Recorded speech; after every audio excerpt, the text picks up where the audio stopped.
천국여행 2편 10번째. 그 후로 저는 다시 지상으로 돌려 보내졌으나 여전히 한참을 깨어나지 못했습니다. 그러다가 이 글을 적으려고 컴 앞에 앉았는데 도저히 기운이 빠져서 타이핑을 할 수 없게 하셨습니다. 눈도 뜰 수 없었고 말도 안 나왔습니다. 의자 뒤로 길게 누우라는 성령님의 음성이 들려서 그대로 했습니다. 그 다음 다시 만난 이들은 전혀 다른 이들이었는데 아기 천사들이었습니다. 아기 천사들을 저는 처음 보았습니다. 그렇게 귀엽고 사랑스러운 아기 천사들 2명이 저를 양쪽에서 끌어당기며 데리고 갔습니다. 그리고 한 명은 제 앞에서 마치 나비처럼 팔랑대고 있었습니다. 그 아기 천사는 손에 꼬마봉을 들고 있었습니다. 저는 너무 사랑스러워서 마치 어른이 이쁜 아기들에게 끌려가듯 그냥 내어맡기고 이끌려갔습니다. 가면서 물었습니다. 너희들은 누구니? 너무 이쁘다. 오른쪽 아기 천사가 말했습니다. 우리들은 교육받고 있는 천사들이에요. 이 다음에 잘하면 각자 원하는 일을 하게 돼요. 저는 성전에서 날아다니면서 하나님을 찬양하고 싶어요. 또 한 천사가 말했습니다. 나는 성가대 주의를 맡을 테야. 자기네끼리 즐겁게 제잘되는 것을 저도 즐거운 마음으로 보게 해주셨습니다. 그러면서 환하고 아름다운 길을 걸어갔습니다. 저는 천사들과 대화하는 것이 처음이었습니다. 지금에야 알게 해주셨습니다. 제가 때묻어서 천사들이 저와 대화를 하지 않았던 것임을, 이제 천사들하고, 그것도 큰 천사도 아닌 아기 천사들하고 대화할 정도의 성결을 간신히 얻게 된 것임을, 그런데 저는 제가 신분이 달라서, 즉 하나님의 자녀라 천사들이 감히 저랑 대화를 못하는 건 줄 알았던 것입니다. 부끄럽게 시리. 저라는 인간은 어쩌면 그렇게 교만한지. 그러나 주님께서는 저를 불쌍히 여기셔서 힘을 내라고, 기분이 좋으라고, 그런 마음까지도 용납을 해주시고 여기까지 이끌어 오셨던 것을 이제 또 깨닫게 해주시네요. 감사합니다, 주님.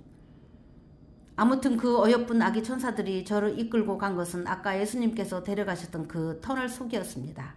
그곳으로 다시 저를 이끌고 들어간 것입니다. 거기서 나오니 다시 유리바다가 보였습니다. 그리고 곧장 저만치에 하나님 보좌가 보였습니다. 아기 천사들이 아름답게 찬양하고 보좌 앞에서 좌우로 날기 시작했습니다. 보좌가 보이면서 저는 또다시 벌벌 기기 시작했습니다. 또 온몸이 떨려오기 시작했습니다. 헐떡거렸습니다. 숨이 가빠왔습니다. 그 두려움이 다시 찾아온 것입니다. 그러나 아까 처음보다는 좀 덜했습니다. 그래도 여전히 울고 있었습니다.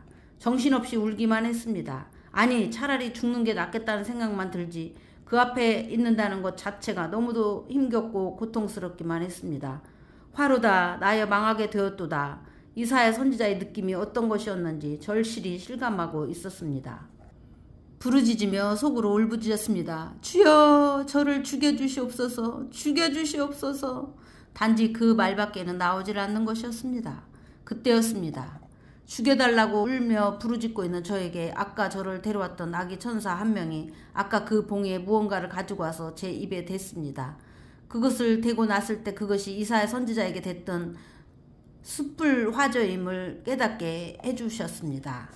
때에 그 스라비 하나가 화저로 단에서 취한 바 핀 숯을 손에 가지고 내게로 날아와서 그것을 내 입에 대며 가로되 보라, 이것이 내 입에 닿았으니 내 악이 제하여졌고 내 죄가 사하여졌느니라 하더라. 이사야 6장 6절에서 7절.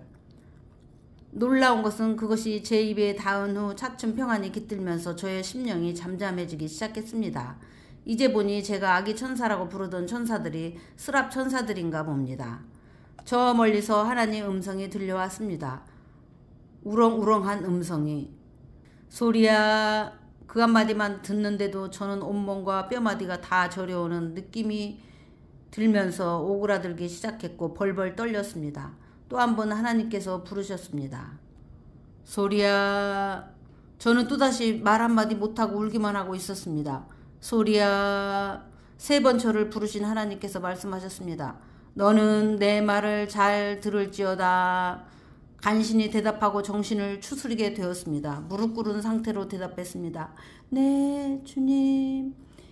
내가 하는 말을 너는 지금 받아 적으라. 네, 주님. 저는 몸을 간신히 일으키고 노트를 폈습니다. 걸상다리를 하고 있다가 도저히 감히 그럴 수가 없다는 마음을 주셔서 허겁지겁 무릎을 꿇었습니다. 그리고는 하나님께서 10년 가운데 불러주시는 대로 받아 적기 시작했습니다. 펜을 잡자마자 손이 저절로 움직이기 시작했습니다. 그 현상은 이전에 주님 오시리 책에서 말했던 대로 환상을 보여주신 후 주님께서 받아 적으라고 하시면서 쓰시던 때와 똑같았고, 또 놀라운 것은 필체도 똑같았습니다. 저의 필체는 좀 날카로운 편입니다. 그런데 이 필체는 저의 것이랑 다릅니다. 그뿐 아니라 저번 날과 같이 한 글자도 틀리지 않고 적어 내려갔습니다. 아래는 받아 적은 내용입니다. 2008년 1월 30일 오전 9시 7분. 너희는 나의 말을 들을지어다. 천지는 없어지겠으나 나의 말은 변함도 없거니와 사라지지도 아니하느니라.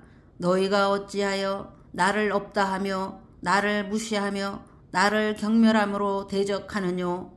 나의 사랑하는 독생자를 너희를 위하여 아낌없이 내어준 나의 사랑이 너희에게 그렇게 하찮게 보여서 그리하는 것이냐. 너희는 들으라. 나로 인하여 기뻐하는 자들은 그 기쁨이 더하여질 것이요, 나를 우습게 여기며 경멸하는 자들에게는 너희의 행한 대로 내가 갚아주리니 내가 속히 갚아줄 것이니라. 그러므로 너희는 회개하라. 묵은 땅을 기경하며 내게 순전한 마음과 부드러운 마음으로 나아오라.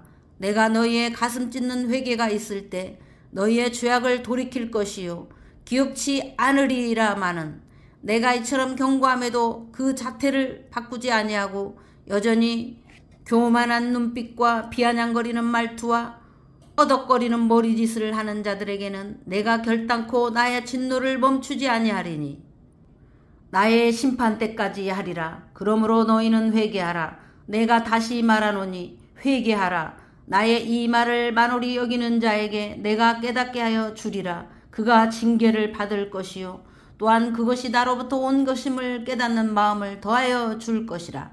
그러므로 너희는 회개할지어다. 다시금 말씀드리지만 저는 단지 순종할 뿐입니다. 저는 이제 순종하지 않을 수 없습니다. 감히 배울 수 없는 그 두렵고 떨리는 하나님을 배웠고 심판대를 보여주셨는데 그 어떤 것인들 순종하지 않을 수 있겠습니까? 제가 그것을 보고 싶다고 보여달라고 한 적 한 번도 없습니다. 겁이 나서도 보고 싶지 않은 저입니다.